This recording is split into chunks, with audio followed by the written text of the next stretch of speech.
মানবিক করিডোর নিয়ে জাতিসংঘের সাথে আলোচনা হয়নি জানিয়েছেন প্রধান উপদেষ্টার প্রেস সচিব। সব পক্ষের সাথে আলোচনার মাধ্যমে সিদ্ধান্তের পরামর্শ বিশ্লেষকদের। ডিসেম্বর থেকে আগামী বছরের জুনের মধ্যে হবে নির্বাচন। পুলিশ সপ্তাহের উদ্বোধনীতে আবারও জানালেন প্রধান উপদেষ্টা, পরাজিত শক্তির ব্যাপারে সতর্ক থাকার আহ্বান। বিভাজন নয়, সুখী ও সমৃদ্ধ বাংলাদেশ দেখতে চায় বিএনপি, বলেছেন মির্জা ফখরুল। কেউ অন্যায় করলে আইনের হাতে তুলে দেওয়ার আহ্বান। প্রবাসীদের ভোটাধিকারের উদ্যোগকে স্বাগত জানিয়েছে রাজনৈতিক দলগুলো। চূড়ান্ত মতামত জানাবে 15 মের মধ্যে। আগামী জাতীয় নির্বাচনে এই সুযোগ দিতে আগ্রহী সিইসি। দেখছিলেন ক্রাউন সিমেন্ট সংবাদ শিরোনাম, এবার বিস্তারিত। প্রধান উপদেষ্টার প্রেস সচিব শফিকুল আলম জানিয়েছেন, মিয়ানমারের রাখাইনে ত্রাণ সহায়তা পৌঁছাতে বাংলাদেশের ভেতর দিয়ে মানবিক করিডোর দেওয়ার বিষয়ে জাতিসংঘের সাথে কোনো আলোচনা হয়নি। এর আগে অবশ্য পররাষ্ট্র উপদেষ্টা তৌহিদ হোসেন বলেছিলেন, রাখাইনে মানবিক করিডোর দিতে বাংলাদেশ নীতিগতভাবে সম্মত হয়েছে। এদিকে বিশ্লেষকরা বলছেন, সব পক্ষের সাথে আলোচনার মাধ্যমেই সরকারের করিডোর বাস্তবায়নের প্রক্রিয়া ঠিক করা উচিত। ইমরুল কায়েসের রিপোর্ট। মিয়ানমারের রাখাইন রাজ্যে দেশটির জান্তা সরকার ও আরাকান আর্মির মধ্যে দীর্ঘ যুদ্ধ সংঘাতে সৃষ্টি হয়েছে মানবিক বিপর্যয়। লাখ লাখ মানুষ বাস্তুচ্যুত হয়েছে, পাশাপাশি দেখা দিয়েছে দুর্ভিক্ষের আশঙ্কা। এরই প্রেক্ষিতে রাখাইনে ত্রাণ সহায়তা পৌঁছাতে বাংলাদেশের মধ্য দিয়ে মানবিক করিডোর দেওয়ার বিষয়টি আলোচনায় আসে। গেল রবিবার পররাষ্ট্র উপদেষ্টা তৌহিদ হোসেন জানান, রাখাইনে মানবিক করিডোর দেওয়ার ব্যাপারে নীতিগতভাবে সম্মত হয়েছে অন্তর্বর্তী সরকার। নীতিগতভাবে আমরা এটা সম্মত, কারণ এটা হিউম্যানিটেরিয়ান একটা প্যাসেজ হবে, কিন্তু এটার আমাদের কিছু শর্তাবলী আছে, সেগুলি আমি ডিটেলস এখন যাচ্ছি না। সেই শর্তাবলী যদি পালিত হয় আমরা এটা অবশ্যই কোঅপারেট করব, ইউএনের তত্ত্বাবধানে অবশ্যই। তবে মানবিক করিডোর দেওয়ার ব্যাপারে জাতিসংঘ বা আন্তর্জাতিক কোনো সংস্থার সাথে অন্তর্বর্তী সরকারের আলোচনা হয়নি বলে বার্তা সংস্থা ইউএনবিকে জানিয়েছেন প্রধান উপদেষ্টার প্রেস সচিব শফিকুল আলম। দেখুন, এদিকে আন্তর্জাতিক সম্পর্ক বিশ্লেষক আবু সালেহ মোহাম্মদ ইউসুফ মনে করেন, সব পক্ষের সাথে আলোচনার মাধ্যমে সরকারের করিডোর বাস্তবায়নের প্রক্রিয়া ঠিক করা উচিত। ইমপ্লিমেন্টেশনের ক্ষেত্রে এখনো তো অনেকগুলো চ্যালেঞ্জ আছে, যে মায়ানমারের স্টেক হোল্ডার কারা কারা হবে, এটার নীতি কি হবে, বাংলাদেশের অভ্যন্তরে সকলগুলো পক্ষের সাথে কিভাবে হবে, আঞ্চলিক এবং আন্তর্জাতিকভাবে যারা আছে তাদের ভূমিকা কী হবে, সেটা আরও অনেক বেশি শর্ট আউট করার সুযোগ বা প্রয়োজনীয়তা আছে। কিন্তু মানবিক বিষয় হিসাবে বাংলাদেশ সবসময় যে সাপোর্ট দেয় সেটা অবশ্যই শক্তিশালী করবে, এবং এইটার লং টার্মে মানবিক বিষয়গুলোতে ইমপ্লিমেন্টেশনের বিষয়গুলো যদি সঠিকভাবে সাজানো যায়, তাহলে লং টার্মে বাংলাদেশের প্রতিবেশীদের সাথে সুসম্পর্ক তৈরি এবং মানবিকগুলো প্রমোট করার ক্ষেত্রে এটা সহযোগিতা করার সম্ভাবনাই থাকবে। মানবিক করিডোর বিষয়ে না বুঝে মন্তব্য করা ঠিক নয় বলে উল্লেখ করেন তিনি। নীতিগতভাবে বাংলাদেশ হিউম্যানিটেরিয়ান বিষয়। ইমরুল কায়েস, বাংলা ভিশন, ঢাকা। এদিকে মিয়ানমারের রাখাইন রাজ্যকে করিডোর দেওয়ার ব্যাপারে অন্তর্বর্তী সরকারের নেয়া নীতিগত সিদ্ধান্তের প্রতিবাদ জানিয়েছে হেফাজতে ইসলাম বাংলাদেশ। রাজধানীর খিলগাঁওয়ে জামিয়া ইসলামিয়া মাখজানুল উলুম মাদ্রাসায় এক সংবাদ সম্মেলনে এ তথ্য জানান হেফাজতে ইসলামের যুগ্ম মহাসচিব ও বাংলাদেশ খেলাফত মজলিসের আমির মাওলানা মামুনুল হক। মামুনুল হক বলেন, বাংলাদেশকে ব্যবহার করে সাম্রাজ্যবাদী শক্তি তাদের এজেন্ডা বাস্তবায়ন করবে। দেশপ্রেমিক শক্তি হিসেবে হেফাজতে ইসলাম কোনোভাবেই তা সমর্থন করে না। জানান, নারী সংস্কার কমিশনের প্রস্তাবে সবাই উদ্বিগ্ন। নারী বিষয়ক সংস্কার কমিশনের কোরআন ও সুন্নাহ বিরোধী প্রতিবেদন ও কমিশন বাতিল। সংবিধানে বহুত্ববাদের পরিবর্তে আল্লাহর ওপর পূর্ণ আস্থা ও বিশ্বাস পুনর্বহাল। ফ্যাসিবাদের আমলে দায়ের করা সব মিথ্যা মামলা প্রত্যাহার। শাপলা চত্বর সহ সব গণহত্যার বিচার এবং ফিলিস্তিন এবং ভারতে মুসলিম গণহত্যা ও নিপীড়ন বন্ধ, এই 4 দফা দাবির কথা জানানো হয় সংবাদ সম্মেলনে। আগামী 3 মে 4 দফার দাবিতে হেফাজতে ইসলাম মহাসমাবেশ করবে। সকাল 9টায় ঢাকার সোহরাওয়ার্দী উদ্যানে এই মহাসমাবেশ করবে হেফাজতে ইসলাম। স্বৈরাচার 15 বছর পুলিশকে দলীয় বাহিনীতে পরিণত করায় ভেঙে পড়েছিল আইন শৃঙ্খলা ব্যবস্থা, মনে করেন প্রধান উপদেষ্টা ডক্টর মোহাম্মদ ইউনূস। পরিবর্তিত পরিস্থিতিতে এখন পুলিশের সামনে চ্যালেঞ্জ আগামী নির্বাচন। পরাজিত শক্তি যেন দেশকে অস্থিতিশীল করতে না পারে, সেদিকে সতর্ক থাকার নির্দেশনা দেন প্রধান উপদেষ্টা। রিপোর্ট সিকান্দার রেমানের। পুলিশ সপ্তাহ উপলক্ষে রাজারবাগ পুলিশ লাইন্সে পুলিশ সদস্যদের উদ্দেশ্যে ভাষণ দেন প্রধান উপদেষ্টা ডক্টর মোহাম্মদ ইউনূস। তিনি জানান, আওয়ামী লীগ সরকারের অন্যায় আদেশ পালন করতে গিয়ে বিগত দিনে ব্যাপক জনরোষে পড়ে পুলিশ। এখন পুলিশের দায়িত্ব তাদের হারানো গৌরব ফিরিয়ে আনা। স্বৈরাচারী শাসনামলের 15 বছরে দেশের পুলিশ বাহিনীকে দলীয় বাহিনীতে পরিণত করায় সমস্ত ব্যবস্থা ধ্বংস হয়ে গিয়েছিল। স্বৈরাচারের অবৈধ অন্যায় আদেশ পালন করতে গিয়ে পুলিশ বাহিনী ব্যাপকভাবে জনরোষের মুখে পড়ে। অনেক সৎ পুলিশ সদস্যদেরও এই জন্য মাশুল দিতে হয়েছে। ত্রয়োদশ জাতীয় সংসদ নির্বাচনের বিষয়টি উল্লেখ করে প্রধান উপদেষ্টা ভোটের পরিবেশ ও ভোটারদের নিরাপত্তা নিশ্চিতের জন্য পুলিশ সদস্যদের প্রতি নির্দেশনা দেন। চলতি বছরের ডিসেম্বর থেকে আগামী বছরের জুনের মধ্যে দেশের ত্রয়োদশ সংসদ নির্বাচন অনুষ্ঠিত হবে। সেই নির্বাচন যেন সুষ্ঠু ও শান্তিপূর্ণ উপায়ে অনুষ্ঠিত হয়, সেজন্য পুলিশ সদস্যদের ভূমিকা খুবই গুরুত্বপূর্ণ। নির্বাচনে সকল প্রতিদ্বন্দ্বী প্রার্থীর প্রতি সমান আচরণ ও ভোটাররা যাতে নির্ভয়ে নির্বিঘ্নে নিজেদের ভোটাধিকার প্রয়োগ করতে পারে সেই পরিবেশ নিশ্চিত করা আপনাদের এবং আমাদের সর্বোচ্চ দায়িত্ব। পরাজিত শক্তির ষড়যন্ত্র মোকাবেলায় সবাইকে ঐক্যবদ্ধ থাকার আহ্বানও জানান প্রধান উপদেষ্টা। নির্বাচনের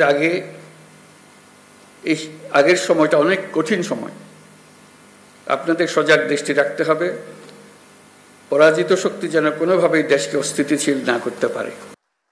সিকান্দার রেমান, বাংলা ভিশন, ঢাকা। বিএনপি ক্ষমতায় এলে জনগণের কল্যাণে কাজ করবে, নিরাপদ থাকবে সব ধর্মের মানুষ, বলেছেন দলটির মহাসচিব মির্জা ফখরুল ইসলাম আলমগীর। মঙ্গলবার বিকেলে ঠাকুরগাঁও সদর উপজেলার চিলারং ইউনিয়নের মৌলানী উচ্চ বিদ্যালয় মাঠে গণসংযোগ কর্মসূচিতে যোগ দিয়ে তিনি কথা বলেন। নিজ দলীয় নেতাকর্মীদের উদ্দেশ্যে মির্জা ফখরুল ইসলাম আলমগীর বলেন, দেশের মানুষের কাছে সবচেয়ে নির্ভরযোগ্য দল বিএনপি। কেউ অন্যায় করলে তাকে আইনের হাতে তুলে দেওয়া হবে। আয়নাঘর প্রসঙ্গে তিনি বলেন, আওয়ামী লীগ যাদের ভয় পেয়েছে তাদের গুম করে আটকে রেখেছে। শেখ হাসিনা আর বাংলাদেশে রাজনীতি করতে পারবে না বলেও মন্তব্য করেন মির্জা ফখরুল। এদিকে পররাষ্ট্র উপদেষ্টা তৌহিদ হোসেন জানিয়েছেন, বিএনপির অনুরোধে দলটির চেয়ারপারসন বেগম খালেদা জিয়াকে লন্ডন থেকে আনতে এয়ার অ্যাম্বুলেন্স পাঠানোর ব্যাপারে কাজ করছে সরকার। মঙ্গলবার পররাষ্ট্র মন্ত্রণালয় থেকে বের হওয়ার পথে সাংবাদিকদের প্রশ্নের জবাবে এই তথ্য জানান তিনি। তবে বেগম জিয়া কবে ফিরবেন সে বিষয়ে এখনও নিশ্চিত হওয়া যায়নি। বর্তমানে যুক্তরাজ্যে বড় ছেলে তারেক রহমানের বাসায় থেকে চিকিৎসাধীন সাবেক প্রধানমন্ত্রী বেগম খালেদা জিয়ার পূর্ণাঙ্গ স্বাস্থ্য পরীক্ষা চলছে। সেই সাথে কাতারের বিশেষ এয়ার অ্যাম্বুলেন্সে করে তাকে দেশে ফেরানোর প্রস্তুতিও চলছে। জানা গেছে তার সাথে দুই পুত্রবধূ জোবাইদা রহমান এবং সৈয়দা শর্মিলা রহমানও দেশে ফিরতে পারেন। বেগম খালেদা জিয়াকে লন্ডন থেকে দেশে আনতে কাতারের বিশেষ এয়ার অ্যাম্বুলেন্সের ব্যবস্থা করতে গত সপ্তাহে বিএনপির মহাসচিব মির্জা ফখরুল ইসলাম আলমগীর অন্তর্বর্তী সরকারের পররাষ্ট্র উপদেষ্টাকে চিঠি দেন। চিঠির পরিপ্রেক্ষিতে সরকারের তরফ থেকে সহযোগিতার বিষয়টি দেখা হচ্ছে। গত 8 জানুয়ারি উন্নত চিকিৎসার জন্য লন্ডন যান বেগম খালেদা জিয়া। টানা 17 দিন হাসপাতালে থাকার পর লন্ডন ক্লিনিক থেকে গত 25 জানুয়ারি বেগম জিয়াকে তারেক রহমানের বাসায় নিয়ে যাওয়া হয়। প্রধান নির্বাচন কমিশনার এএমএম নাসির উদ্দিন বলেছেন, রাজনৈতিক দলগুলোর সমর্থন ছাড়া প্রবাসীদের ভোটাধিকার বাস্তবায়ন সম্ভব নয়। তবে আগামী জাতীয় সংসদ নির্বাচনে সীমিত পরিসরে হলেও প্রবাসীদের ভোট দেওয়ার ব্যবস্থা করা হবে বলে তিনি জানান। নির্বাচন কমিশনের এই উদ্যোগকে স্বাগত জানিয়েছে প্রায় সব রাজনৈতিক দলই। তবে প্রবাসীদের ভোটাধিকার প্রয়োগ প্রক্রিয়া নিয়ে নিজ নিজ দলের মতামত আগামী 15 মের মধ্যে জানাবে দলগুলো। শুভ মাহফুজের রিপোর্ট। মঙ্গলবার সকালে নির্বাচন ভবনের অডিটোরিয়ামে প্রবাসীদের ভোটদান পদ্ধতি নির্ধারণে প্রধান রাজনৈতিক দলগুলো ও অংশীজনদের নিয়ে সেমিনারের আয়োজন করে নির্বাচন কমিশন। সেমিনারে বিএনপি, জামাত সহ বিভিন্ন রাজনৈতিক দলের প্রতিনিধির পাশাপাশি সুশীল সমাজের প্রতিনিধিরাও অংশ নেন। এ সময় online vote, proxy vote oh postal ballot, প্রবাসী ভোটিংয়ের এই 3টি প্রক্রিয়া নিয়ে মূল প্রবন্ধ উপস্থাপন করেন নির্বাচন কমিশনার অবসরপ্রাপ্ত ব্রিগেডিয়ার জেনারেল আবুল ফজল মোহাম্মদ সানাউল্লাহ। যে ভোটারের উইলটা, ভোটারের ইচ্ছা প্রতিফলিত হবে তো প্রক্সির মাধ্যমে। সেমিনারে স্বাগত বক্তব্যে প্রধান নির্বাচন কমিশনার বলেন, সীমিত আকারে হলেও এবারের জাতীয় নির্বাচনে প্রবাসীদের ভোটিং শুরু করা হবে। তবে রাজনৈতিক দলগুলোর সহযোগিতা ছাড়া এটি বাস্তবায়ন করা সম্ভব নয়।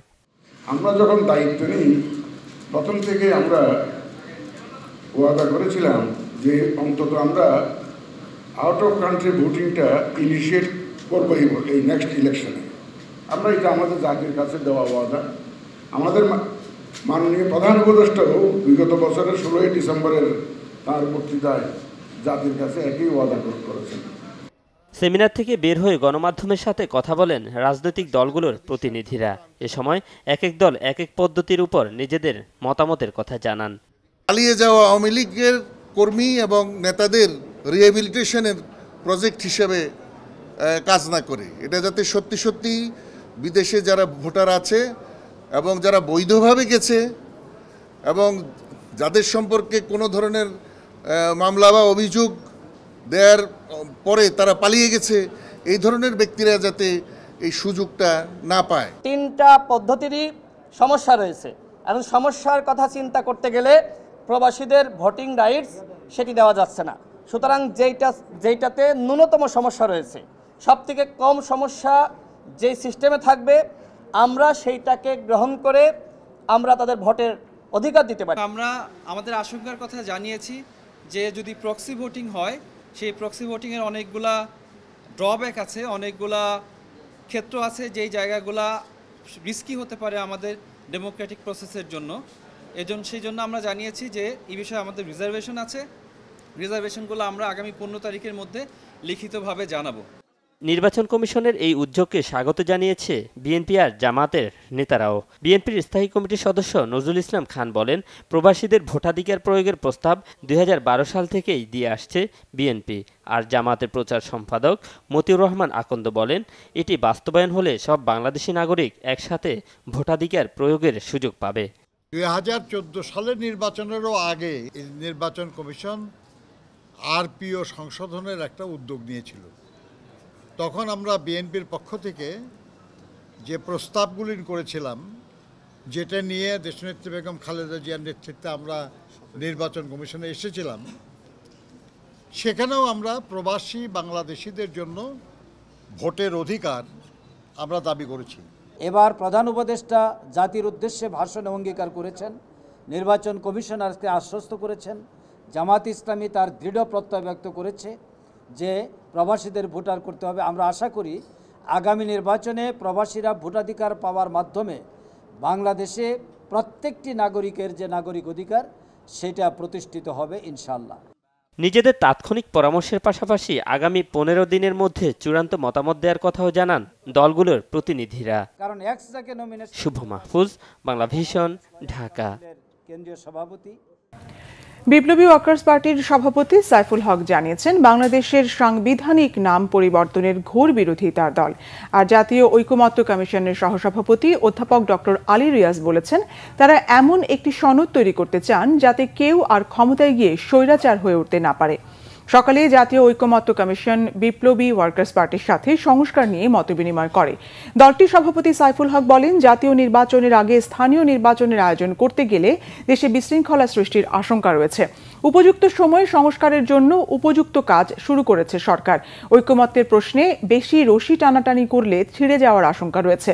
কমিটমেন্ট অনুসারে একটি অবাধ, সুষ্ঠু ও নিরপেক্ষ নির্বাচন আয়োজনকে প্রধান ধরে কাজ আগাতে পারলে এই উদ্যোগ সফল হবে। জাতীয় ঐকমত্য কমিশনের যেহেতু কোনো রাজনৈতিক এজেন্ডা নেই, তাই ন্যূনতম সময় মে-জুনের মধ্যে রাজনৈতিক দলগুলো ঐকমত্যে পৌঁছাবে বলেও আশা প্রকাশ করেন বিপ্লবী ওয়ার্কার্স পার্টির সভাপতি সাইফুল হক।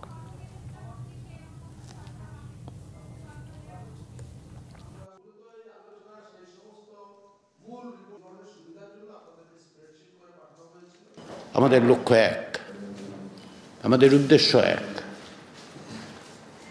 আমরা চাই, বাংলাদেশের মানুষ চান, যারা প্রাণ দিয়েছেন তাদের কাছে আমাদের অঙ্গীকার, তাদের কাছে আমাদের দায় হচ্ছে আমরা যেন এই সুযোগকে হাতছাড়া না করি, যেন আমরা প্রকৃতপক্ষেই রাষ্ট্র বিনির্মাণের প্রক্রিয়াটা শুরু করতে পারি। যে বক্তব্যটি আমরা খুব পরিষ্কার করে উল্লেখ করেছি সেটা হচ্ছে যে আমরা মনে করি যে আমাদের রাষ্ট্রের যে মূল নীতিমালা যেগুলো আছে আমরা বলেছি, আর সেই মূল নীতিমালাগুলোকে অক্ষুণ্ণ রাখা দরকার। আমরা বলেছি যে এখানে আমাদের সমাজে যদি আপনাকে সাম্য এখানে প্রতিষ্ঠা করতে হয়, তাহলে গণতান্ত্রিকভাবে পর্যায়ক্রমে কিভাবে বাংলাদেশের বৈশিষ্ট্য নিয়ে আমরা সমাজতন্ত্র করব, যেটা আমাদের মূল নীতিমালার মধ্যে ছিল, সেটা উল্লেখ থাকা দরকার। আমরা বিপ্লবী ওয়ার্কার্স পার্টির তরফ থেকে দুর্নীতি দমন কমিশনের আবেদনে জব্দ করা হয়েছে শেখ হাসিনার কন্যা সাইমা ওয়াজেদ বুতুলের গুলশানের একটি ফ্ল্যাট। দুদকের তদন্তকারী কর্মকর্তারা চাইলে হাসিনা পরিবারের যে কোনো সদস্যকে দেশে ফেরাতে ইন্টারপোলের সহায়তা নিতে পারবেন বলে জানিয়েছেন সংস্থাটির মহাপরিচালক। এদিকে এলজিইডির প্রধান কার্যালয় সহ জেলা উপজেলা পর্যায়ের ৩৬টি অফিসে একযোগে অভিযান চালিয়েছে দুদক। রিপোর্ট ফরুক বাবুর। ঘূর্ণিঝড় রোধে বি স্ট্রং নামের ১৯০০ কোটি টাকার এক প্রকল্পের কেনাকাটায় অস্বাভাবিক দাম নির্ধারণের অভিযোগে স্থানীয় সরকার প্রকৌশল অধিদপ্তরের প্রধান কার্যালয়ে অভিযান চালিয়েছে দুর্নীতি দমন কমিশন দুদক। এ সময় এলজিডি কার্যালয়ে গণমাধ্যম কর্মীদের প্রবেশে বাধা দেন কর্মকর্তারা। অভিযান শেষে দুদক জানায় ৪টি ল্যাপটপ কিনতে ১১ লাখ টাকা সহ অন্যান্য যন্ত্রাংশ কেনাকাটায় অতিরিক্ত দাম ধরার প্রমাণ মিলেছে। কম্পিউটার, বজ্র নিরোধক অঙ্গ, শিক্ষা উপকরণ এবং দক্ষতা বৃদ্ধি প্রশিক্ষণ ক্ষেত্রে বিভিন্ন ব্যয়ের কথা বলা হয়েছে এবং ব্যয়ের যে পরিমাণ দেখানো হয়েছে তা আমাদের স্বাভাবিকভাবে একটু বেশি মনে হয়েছে। ঢাকার পাশাপাশি অন্যান্য জেলায়ও এলজিডিতে দুর্নীতি বিরোধী অভিযানে যেসব তথ্য প্রমাণ পাওয়া গেছে তা যাচাই শেষে পরবর্তী ব্যবস্থা নেওয়া হবে বলে জানিয়েছেন সংস্থাটির মহাপরিচালক। স্থানীয় সরকার প্রকৌশল বিভাগের যে বিভিন্ন অনিয়ম এবং দুর্নীতির যে অভিযোগ আমাদের কাছে এসেছিল, সেই প্রেক্ষিতে সব একযোগে সব জায়গাতে এটা আমাদের এনফোর্সমেন্ট অভিযান পরিচালনা করা হয়েছে। এদিকে সাবেক প্রধানমন্ত্রী শেখ হাসিনার কন্যা সাইমা ওয়াজেদ পুতুলের নামে গুলশান ১-এর ৭ নম্বর রোডে একটি ফ্ল্যাটের সন্ধান মিলেছে। এই সম্পদ বেহাত হওয়া ঠেকাতে আদালত তা জব্দের আদেশ দেয়। শেখ হাসিনা সহ অন্যদেরও ইন্টারপোলের মাধ্যমে যে কোনো, এখানে কোনো ব্যক্তি বিশেষ না, তদন্তের প্রয়োজনে যেই অভিযোগ সংশ্লিষ্ট যাকে মনে করবেন যে তদন্তকারী কর্মকর্তারা যে আইনানুগ প্রক্রিয়া, রেড অ্যালার্ট বলেন, সম্পদ জব্দ বলেন, ক্রোক বলেন, অ্যাটাচমেন্ট বলেন, ফ্রিজ বলেন, যা করার প্রয়োজন তাদের স্বাধীনতা, তারা এটা করতে পারবে।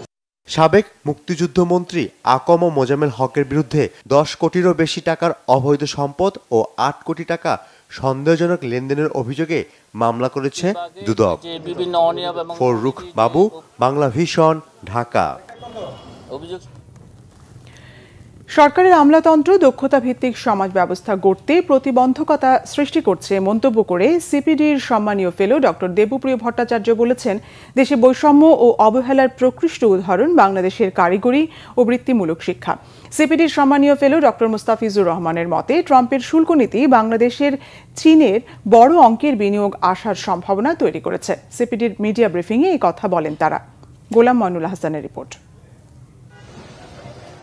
কারিগরি উচ্চ শিক্ষা মন্ত্রণালয় প্রতিষ্ঠা ও কারিগরি শিক্ষা সংস্কার কমিশন সহ ৬ দফা দাবি আদায় বেশ কিছুদিন থেকে আন্দোলনে রয়েছেন পলিটিক্যাল ইনস্টিটিউটের শিক্ষার্থীরা। মঙ্গলবার থেকে পালন করছেন শাটডাউন কর্মসূচি। এমন প্রেক্ষাপটে কারিগরি বৃত্তিমূলক শিক্ষার বর্তমান পরিস্থিতি ও সংস্কার চিন্তা বিষয়ক মিডিয়া ব্রিফ করে সিপিডি। এতে ডক্টর দেবপ্রিয় ভট্টাচার্য বলেন, চরম বৈষম্য ও অবহেলার শিকার কারিগরি শিক্ষা। বৈষম্য এবং অবহেলার একটা যদি প্রকৃষ্ট উদাহরণ পেতে হয়, তাহলে বাংলাদেশের কারিগরি এবং বৃত্তিমূলক শিক্ষার অঙ্গনের প্রতি আপনাদের দৃষ্টি আকর্ষণ করব। দুঃখের পরিতাপের বিষয় হলো যে অভ্যুত্থান উত্তর সরকার আসার পরেও এই শিক্ষার এই ধারাটির প্রতি যে পক্ষপাত দুষ্ট আচরণ এবং এখানে যে সমন্বয় এবং উদ্যোগের অভাব, তা আমাদের খুবই পীড়িত করে। দক্ষতা ভিত্তিক সমাজ গড়তে আমলাতন্ত্র প্রতিবন্ধকতা হিসেবে কাজ করতে বলে মনে করেন সিপিডির এই সম্মানীয় ফেলো। যেই শিক্ষা ব্যবস্থার ভিতর দিয়ে এই আমলা এবং শাসক গোষ্ঠী গড়ে উঠেছে, তার ভিতরে এই যারা কারিগরি এবং বৃত্তিমূলক শিক্ষা নিয়ে আসছে, তাদের প্রতিনিধিত্ব অনেক কম।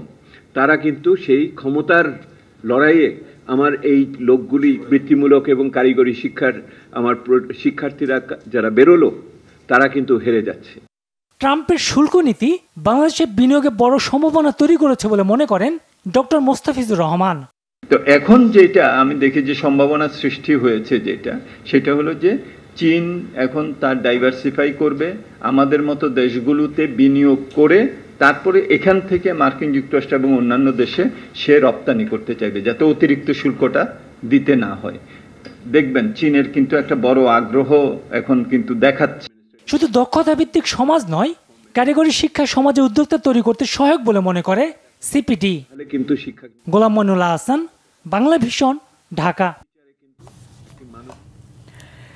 বাংলাদেশের সঙ্গে 470 কোটি ডলারের ঋণ কর্মসূচির চতুর্থ ও পঞ্চম কিস্তির অর্থ একসঙ্গে ছাড়ের বিষয়ে আন্তর্জাতিক মুদ্রা তহবিল IMF এর মনোভাব ইতিবাচক বলে জানিয়েছেন অর্থ উপদেষ্টা ডক্টর সালেউদ্দিন আহমেদ।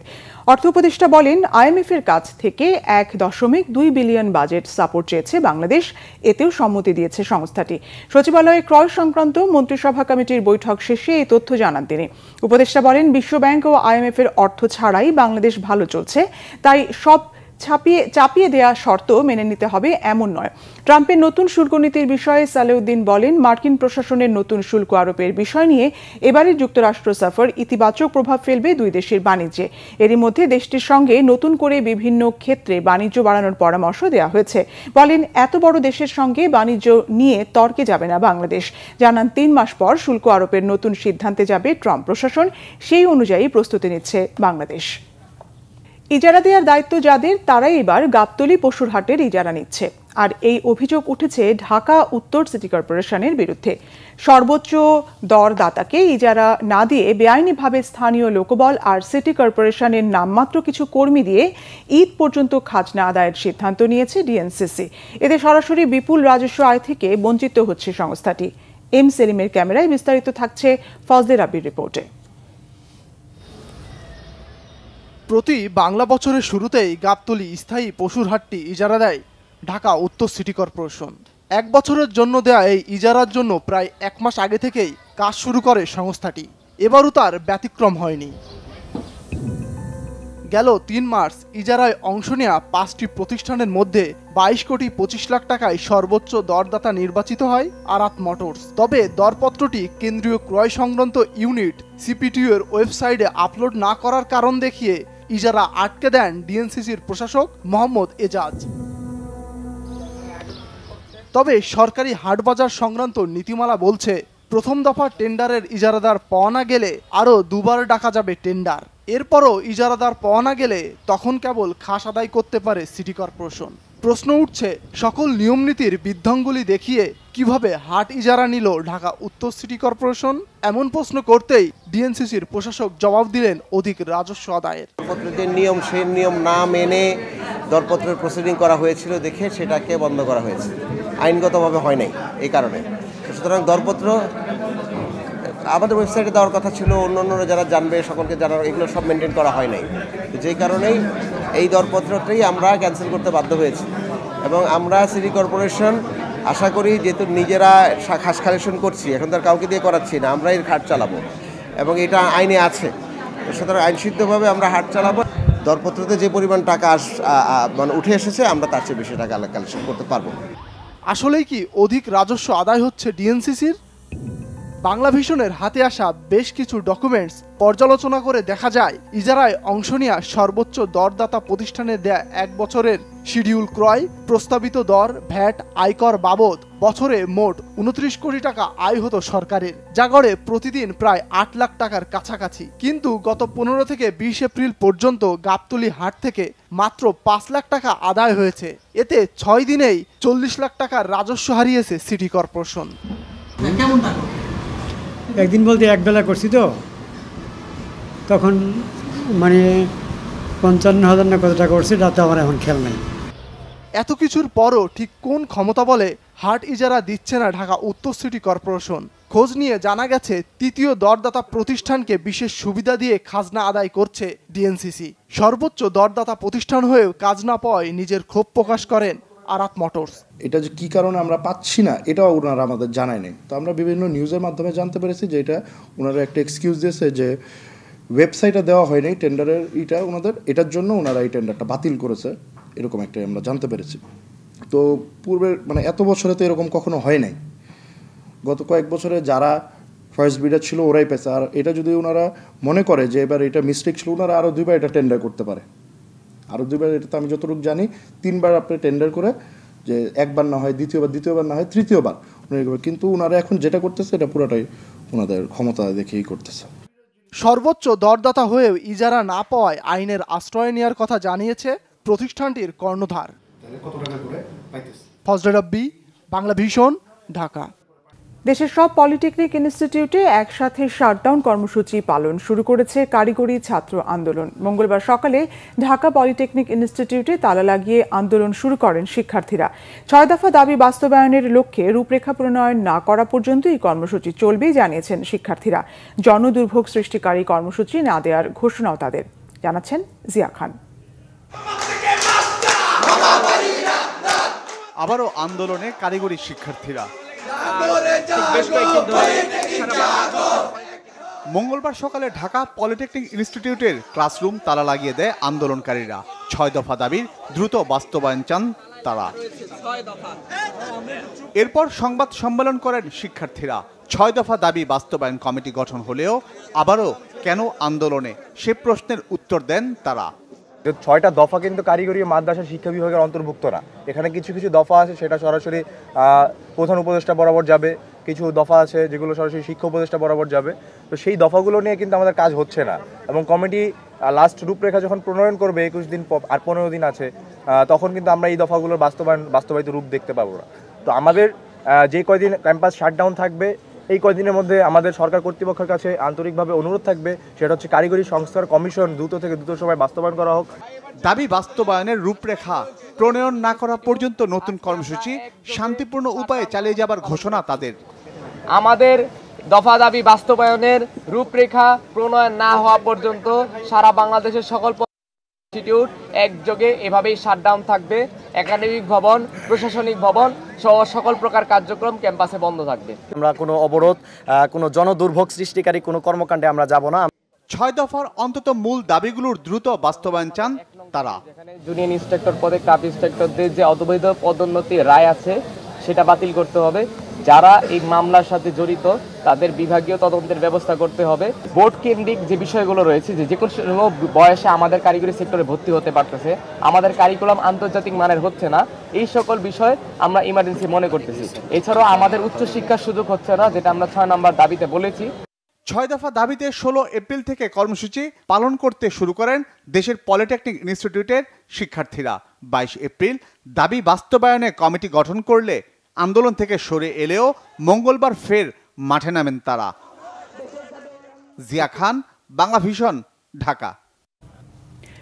24 ঘন্টার মধ্যে সাবেক প্রধান বিচারপতি ABM খায়রুল হককে গ্রেপ্তার এবং দুর্নীতিবাজ বিচারপতিদের অপসারণের দাবি জানিয়েছেন বাংলাদেশ জাতীয়তাবাদী আইনজীবী ফোরাম নেতারা। দাবি আদায়ে আগামী 7 মে বুধবার সুপ্রিম কোর্টের গেটের সামনে মানববন্ধন কর্মসূচি ঘোষণা করা হয়। পূর্ব ঘোষিত কর্মসূচি অনুযায়ী মঙ্গলবার সুপ্রিম কোর্ট চত্বরে আয়োজিত বিক্ষোভ সমাবেশ ও মিছিল করে জাতীয়তাবাদী আইনজীবী ফোরাম।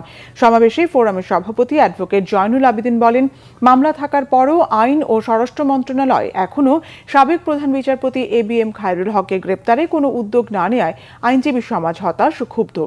তাকে বাংলাদেশের বিচার বিভাগ ও গণতন্ত্র ধ্বংসের মূল কারিগর হিসেবে উল্লেখ করেন অ্যাডভোকেট জয়নুল আবেদিন। সাবেক এই প্রধান বিচারপতিকে দেশের গুম খুনের মূল হোতা হিসেবে অভিহিত করে তার দৃষ্টান্তমূলক বিচার দাবি করেন তিনি। সংগঠনের মহাসচিব ব্যারিস্টার কায়সার কামাল দাবি করেন, দেশ নিয়ে ষড়যন্ত্র হচ্ছে। রাজনৈতিক দলগুলোর সাথে পরামর্শ করে সিদ্ধান্ত নেওয়ার আহ্বান জানান তিনি। আইনজীবী সমাজ আজকে এই জ্ঞান পাপী খায়রুল হকের গ্রেফতার এবং দৃষ্টান্তমূলক বিচারের দাবিতে রাস্তায় নামতে বাধ্য হয়েছে। যারা খায়রুল হককে গ্রেফতার করছেন না, তাদের অফিস এবং বাড়িও কিন্তু আমরা চিনি। অতএব চেনা বাড়িতে আমাদেরকে যাওয়ার জন্য বাধ্য করবেন না। বিশ্বাস করে সরকার প্রদান করেছি আপনাকে, কাজেই আপনারও দায়িত্ব রয়েছে। যিনি দেশ ধ্বংস করেছে এবং শেখ হাসিনাকে যিনি দিনের পর দিন ফ্যাসিস্ট বানাবার জন্য সাহায্য সহযোগিতা করেছেন বিচার বিভাগের মাধ্যমে, তার বিচার করা এবং তাকে গ্রেফতার করা। কিন্তু কেন আপনি তাকে গ্রেফতার করছেন না? সুবর্ণা মুস্তফা, অপু বিশ্বাস, নুসরাত ফারিয়া, নিপুণ আক্তার ও জায়েদ খান সহ 17 অভিনয় শিল্পীর বিরুদ্ধে হত্যা চেষ্টা মামলা হয়েছে। 2024 সালের বৈষম্য বিরোধী আন্দোলন চলাকালীন রাজধানীর ভাটারা থানাধীন এলাকার একটি হত্যা চেষ্টার মামলা দায়ের করা হয়েছে তাদের বিরুদ্ধে। পুলিশ এই বিষয়টি গণমাধ্যমকে নিশ্চিত করেছে। সাবেক প্রধানমন্ত্রী শেখ হাসিনা ও তার সরকারের সংশ্লিষ্ট 283 জন ও অজ্ঞাতনামা 300-400 জনের বিরুদ্ধে ঢাকার সিএমএম আদালতে মামলাটি করেছেন এনামুল হক নামে এক ব্যক্তি। বৈষম্য বিরোধী আন্দোলনের বিপক্ষে অবস্থান নিয়ে আওয়ামী লীগের অর্থ যোগানদাতা হিসেবে চিত্রনায়িকা নুসরাত ফারিয়া, অভিনেত্রী রোকেয়া প্রাচী, সোহানা সাবা, জ্যোতিকা জ্যোতি, মেহের আফরোজ শাওন এবং আজিজুল হাকিম সহ 17 অভিনয় শিল্পীকে এই মামলায় আসামি করা হয়। সংবাদ শেষ করব ক্রাউন সিমেন্ট শিরোনামগুলো আরেকবার জানিয়ে।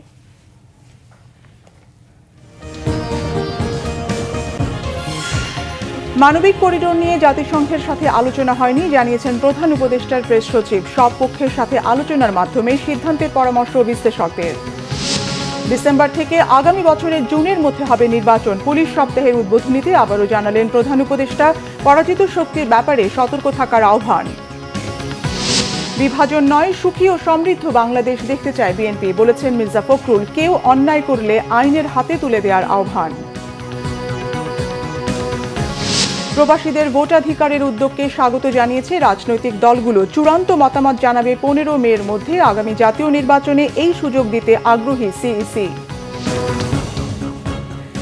এ ছিল এখনকার মতো। পরের সংবাদ রাত 10:30টায়। এর আগে 9টায় রয়েছে নিউজ 20। দেখার আমন্ত্রণ রইল। এছাড়া বাংলাভিশন সংবাদ ও সংবাদ সংশ্লিষ্ট অনুষ্ঠান দেখতে ভিজিট করুন www.bvnews24.com ও facebook.com/banglavisionnews এবং সাবস্ক্রাইব করুন youtube.com/banglavisionnews। ধন্যবাদ।